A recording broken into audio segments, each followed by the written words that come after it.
పూర్తి వివరాలకు చదవండి రేపటి అక్షర శిల్పం దినపత్రికలో.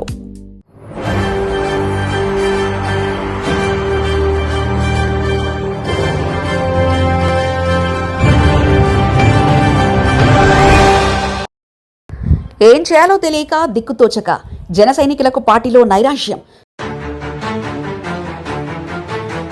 చొక్కాలు చించుకోవడం వేస్టేనా? నిబద్ధత కంటే వలసలకే ప్రాధాన్యత. కూటమి వ్యూహం నేతలకు శాపం.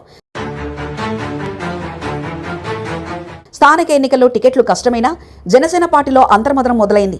పార్టీ ఆవిర్భావం నుంచి జెండా మోసిన వారు, పవన్ కళ్యాణ్ పిలుపునిస్తే చొక్కాలు చించుకొని మరీ పోరాటాలు చేసిన క్యాడర్లో ఇప్పుడు ఒక రకమైన నిస్తేజం కనిపిస్తుంది. వచ్చే ఎన్నికల నాటికి టికెట్ల కేటాయింపు ఎలా ఉండబోతుంది? మళ్లీ పాత తప్పిదాలే పునరావృతం అవుతాయా అన్న ఆందోళనను పార్టీ నేతలను పట్టిపీడిస్తుంది. ముఖ్యంగా ఇతర పార్టీల నుంచి వచ్చిన వారికే పెద్దపీట వేస్తూ కష్టపడిన వారిని పక్కన పెడుతున్నారన్న విమర్శలు ఇప్పుడు పార్టీలో బహిరంగంగానే విమర్శిస్తున్నాయి. పార్టీ కోసం దశాబ్ద కాలంగా పనిచేస్తున్న నేతలు ఇప్పుడు తమిళనాడు రాజకీయ పరిణామాలను ఉదహరిస్తున్నారు.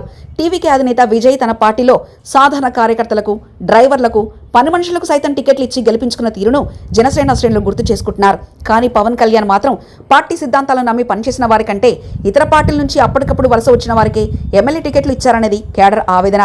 ఈ ధోరణి వల్ల కింది స్థాయి నుంచి పార్టీని బలోపేతం చేసిన వారు తీవ్ర నిరాశలో మునిగిపోయారు.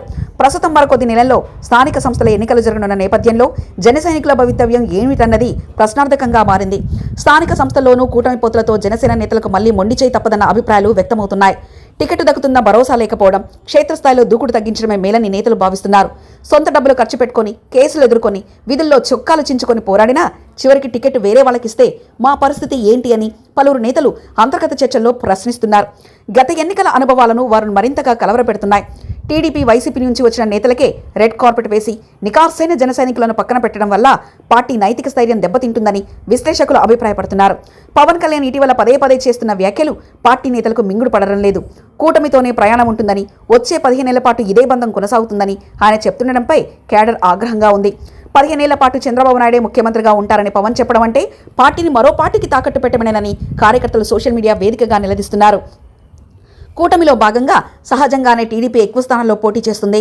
ఈ నేపథ్యంలో జనసేన బలంగా ఉన్న చోట్ల కూడా టీడీపీ నేతలు తమను పట్టించుకోలేరని, తమ ఉనికికి ప్రమాదం ఏర్పడుతుందని నేతలు భయపడుతున్నారు. పిఠాపురం నియోజకవర్గంలో టీడీపీ నేత వర్మపై తీసుకున్న చర్యలు ఒక మినహాయింపు మాత్రమేనని, మిగిలిన నియోజకవర్గాల్లో టీడీపీ నేతల అతివ్యాప్తిని అడ్డుకోవడంలో పవన్ విఫలమయ్యారని విమర్శలు వస్తున్నాయి. టీడీపీ నేతలు జనసేన క్యాడర్ను కనీసం గౌరవించడం లేదని, ఇరు పార్టీల మధ్య సమన్వయం కేవలం పై స్థాయి మాత్రంలో ఉందని క్షేత్రస్థాయి పరిస్థితులు చెప్తున్నాయి. పార్టీ అధినేత పవన్ కళ్యాణ్ ఇప్పటికైనా తన వ్యూహాన్ని మార్చుకోవాలని, పార్టీ కోసం కష్టపడిన వారికి ప్రాధాన్యత ఇవ్వాలని క్యాడర్ కోరుకుంటుంది. ఎన్నికల సమయం దగ్గర పడుతున్న కొద్దీ పవన్ ఇచ్చే భరోసాను బట్టి పార్టీ భవిష్యత్తు ఆధారపడి ఉంటుంది. లేని పక్షంలో జనసేనలో మొదలైన ఈ నైరాశ్యం ఎన్నికల నాటికి పార్టీని తీవ్రంగా దెబ్బతీసే ప్రమాదం ఉందని రాజకీయ విశ్లేషకులు హెచ్చరిస్తున్నారు. మరిన్ని కథనాల కోసం సబ్స్క్రైబ్ చేసుకోండి మీ అక్షర శిల్పం. పూర్తి వివరాలకు చదవండి రేపటి అక్షర శిల్పం దినపత్రికలో.